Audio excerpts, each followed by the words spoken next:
This is DIY Forensics. It responds to the routine discharge of raw sewage along the UK's south coast and asks how open source tools and spatial infrastructure can support civic science, so communities can turn lived experience into credible evidence and campaign for safe access to our coastal waters. I'll now introduce you to some of these people and the threat they face. It's mental health, it's good for resilience and it's good for your body. If we couldn't all go in there, that's down to the water board, isn't it? Yeah. So they should be saying that enough's enough. But there are quite a few people I do know who have stopped going in. This is ManMind, a men's mental health group. They gather here every Sunday on the beach at Southsea to take part in guided breathing, a cold swim, and time around the fire. One member of the group spoke to me about what it means to be around people who had suffered and how this communal, almost ritualistic act had supported him through dark times. Together they had created a powerful, nurturing atmosphere, a place where they feel safe. 5 miles away, this water is being threatened by another set of routines. On the edge of Emsworth Harbour, a southern water treatment plant sits next to a sailing club, a bird reserve, and a beach. Each year, its storm overflow outlets carry untreated sewage straight into the estuary. On the foreshore, the overflow pipe appears, stained by years of discharge. On the 22nd of November 2025, this outlet discharged sewage for 30 hours and 51 minutes. The smell was intense. Baby wipes and sanitary products were tangled in the metal grating. Like the data shared by their stakeholders, our view of the problem is turbid. For those most affected, the information is hard to read, and the severity of the problem hard to quantify. In this system, those most exposed to the risk have the least access to the tools that describe it. Groups like ManMind already hold a deep, embodied knowledge of this coastline. They're the first to notice when the water looks different, when the smell changes, and when pollution arrives on the shore. DIY Forensics begins from the idea that communities should have the tools to do this themselves, rather than relying only on top-down measurements and sealed proprietary devices. It imagines cheap, open-source methods whose components, code, and calibration are public. Sampling water around an outfall or looking down from above at treatment plants and sewage outlets then becomes more than observation. It becomes a way of collecting evidence, matching lived experience with credible data to decide whether a place is safe enough to enter.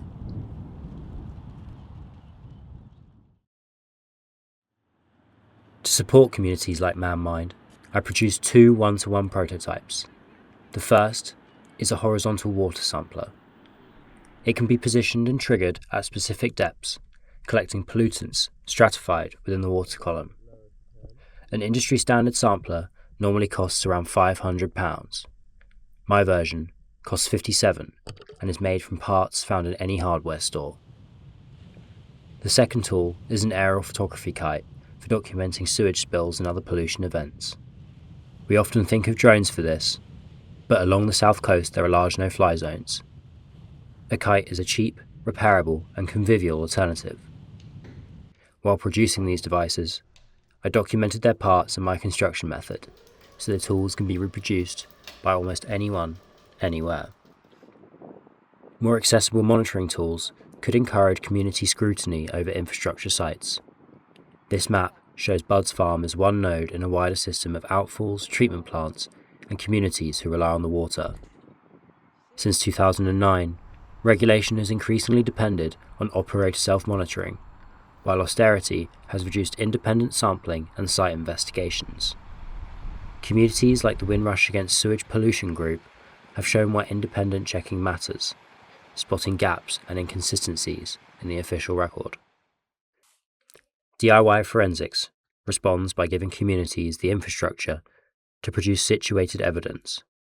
From designing monitoring tools, I've scaled the project up into 3 architectures.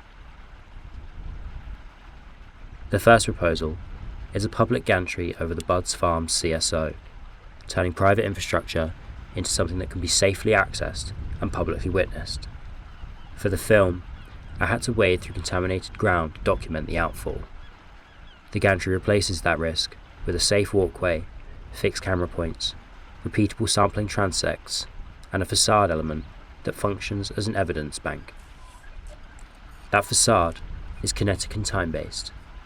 Using sediment and water collected at the outfall, I developed soil chromatography tests that produce stains as material traces of discharge.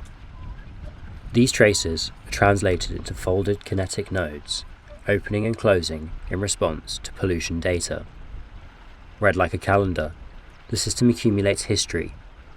During live discharge events, it shifts and scrambles, like the seagulls that gather when raw sewage is released. Extent, rhythm, and neighbouring relations convert turbid industry data into legible public signals.